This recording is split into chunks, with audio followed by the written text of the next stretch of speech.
Hi everyone, welcome back to Sydney and Starlet, and if you're new here, Wake up! welcome, enjoy the 要不要吃？ videos. So today me and Sydney are going to be reading Disney the 哇耶！ Wild. So let's start.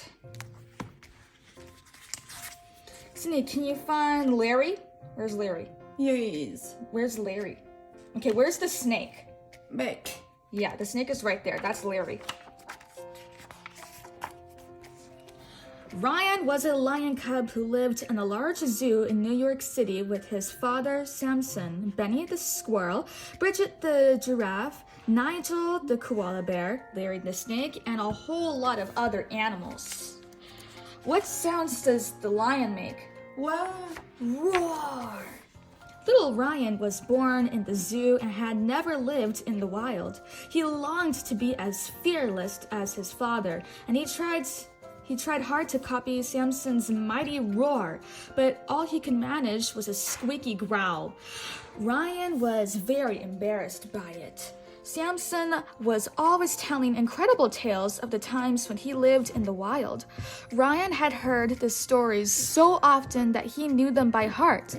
It would be so great if he could grow up to be a fierce lion too. He knew that if he could only go to the wild, he could learn to roar like his dad. But Samson didn't agree. "We've got everything we need here," he said. Life at the zoo wasn't so bad. When the gates closed at sundown, all the human visitors had gone, the animals snuck out of their enclosures and had lots of fun. One night, all the animals rushed over to the penguins' place to play one of their favorite games. Turtle curling. Samson and his team were up against the penguins. The penguins may have been in their element, whizzing across the ice, but Samson's team had a few tricks of their own. They used Larry the snake like a catapult to launch the turtles with great accuracy and power. Samson's team was more than a match for the penguins. Meanwhile, Ryan was hanging out with his friends, Duke and Ez. Ryan wanted to stay out of trouble, but Duke and Ez persuaded him to go and tease the gazelles. They crept and they leapt, and the gazelles fled in terror. To Ryan's horror, the startled gazelles fled to the penguins' enclosure and right out onto the ice, ruining the curling game. What a mess! Samson was furious with Ryan, who felt very ashamed of himself. He feared he would never grow up to be a proud and courageous lion like Samson. If only I could get to the wild, then I would learn to be big and strong just like my dad, he thought. Then Ryan spotted some boxes loaded into a truck parked on the other side of the fence. Earlier that day, the pigeons had told Ryan that those boxes were due to be shipped to the wild. Ryan had an idea. He would hide inside one of the boxes and sail off to the wild. Then, after a while, he would come back to the zoo big and strong with a mighty roar. His father would be so proud of him. So Ryan climbed over the fence and hid himself in a box. Can you say box? Box. Soon after the truck was on the move, Ryan began to feel bad. "Oh no," he thought to himself, "what have I done?" He really was on his way to the wild.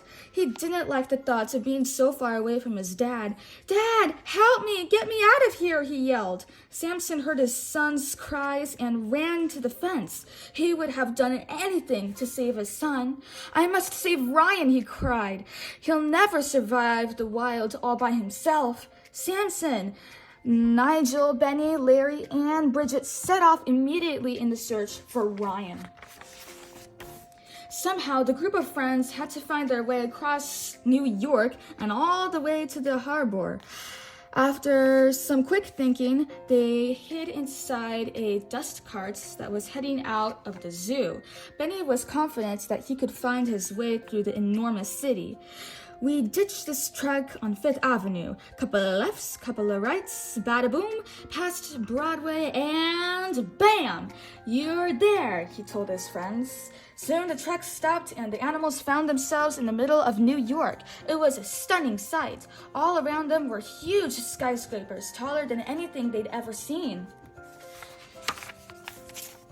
But finding their way across New York was trickier than they thought. The animals ran through alleyways and into the sewer system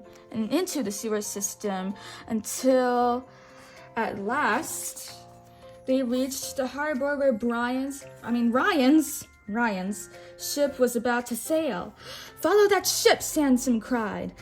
The group stormed on deck of the small boat, making the poor captain at the wheel flee in terror. But it wasn't easy for the animals to use human machines, and it took the friends a long time to figure out how to steer the boat. Can you say boat? Boat. Boat. Before long, however, they were hot on heels of the ship that were taking Ryan to the wild. The zoo animals were heading off to the biggest adventure of their lives. After a long and eventful voyage, the boat arrived at a small island. Nigel, Benny, Bridget, and Larry looked expectantly, however you say that, at Samson. But what should they do now? But Samson didn't know what to do. The truth was, Samson wasn't from the wild at all. He had made up all those exciting tales because he wanted to impress everyone, especially little Ryan. That really made the other animals panic. "Help! We want to go home!" they shouted and ran back toward the boat. In the confusion, Samson took a deep breath and went into the jungle in search of his son alone. Benny didn't like the idea of leaving his friend Samson alone on a strange wild island, so he convinced the others to stay and help. But where had Samson got to? But before they could start searching, they were surrounded by a mob of unfriendly, sharp-horned wildebeests.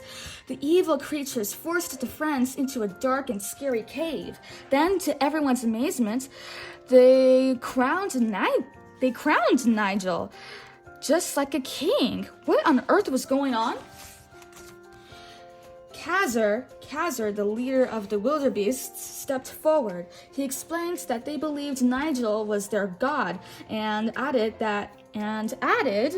that they were tired of always being lion food, so instead they would be the predators. And they had decided to start with Larry and Bridget. "But first, we'll cook you," Kazar said, as if that were any consolation. However, Larry gulped all the way down his long snake neck. Meanwhile, on the other side of the island, Samson heard Ryan crying for help. At last, he had tracked down his son. Samson raced over and found Ryan surrounded by hungry vultures. But just one look at the fully grown lion was enough to make them take off. "Dad, thank goodness you found me," Ryan cried happily. It felt so good to be reunited. Then, all of a sudden, Kazar's mob of wildebeests came charging into view. "Son! Run, son!" Samson shouted nervously. Ryan was confused. "Why should we run, Dad? You're the king of the wild. Chase them away!" "I'll explain later if I get the chance," said Samson as he lifted his son into a tree safely. "I'm sorry, Ryan. I lied to you," said Samson. "The truth is, I have never been in the wilds before today. I was born in a circus, and my own father was always angry with me because I couldn't roar loudly or be brave like him. That's why I wanted you to be proud of me." Ryan felt so disappointed when he heard his father's confession. Samson and Ryan climbed down the tree and ran away as quickly as they could, but the wildebeests were faster. Soon their angry pursuers caught up with them and forced Samson off a cliff. Poor Ryan was surrounded. The mob of wildebeests herded them towards the cave entrance. After a while, the wildebeests pushed Ryan, Larry, and Bridget into the big cave where Nigel was standing on his throne. All around them, the wildebeests were getting ready to eat the zoo gang. Nigel didn't know what to do. How could he stop the mad wildebeests? Luckily, Samson had found the entrance to the cave and rushed in to rescue Ryan and the others. "Come on, Dad," Ryan yelled excitedly when he saw Samson. "Let's show these jerks who's at the top of the food chain." Father and son stood shoulder to shoulder, facing the herd of wildebeests surrounding them. Just then, Khazar appeared. He lowered his horns and crashed into Samson, knocking him to the ground. Little Benny looked at his injured friend. "We've got to do something to help Samson," he shouted. The zoo gang had to figure out what to do, and fast. And they didn't disappoint. Just like the curling game, they stretched Larry the snake between two rocks and used him as a catapult to shoot Ryan towards Khazar, knocking him over. That was just the break that Samson needed. Now was the time for him to prove that even though he wasn't from the wild, he could be fearsome and powerful. Samson let out a roar so mighty that it kicked Khazar off his feet and made the cave collapse on top of him. Roar! Luckily, everyone else got out in time. "Wow," said Ryan. "This is going to be your best story ever, Dad."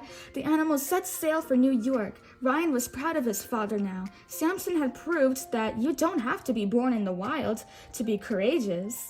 Any lion with a truly brave heart can have a loud and mighty roar. And of course, Samson was most proud of Ryan than ever. The end. So that is it for today, everyone. We really hope you all enjoyed it, and we'll see you all next time. Bye-bye. Bye-bye. Pick out your favorite page.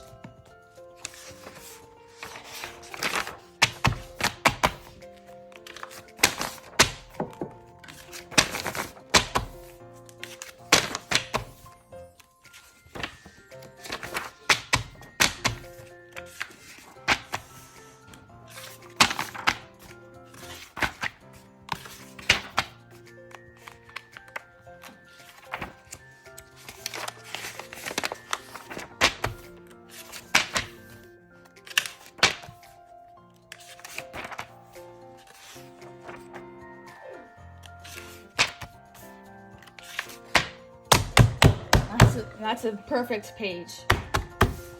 Who's your favorite character? Yeah. Lion. Good choice. Bye-bye. Yeah.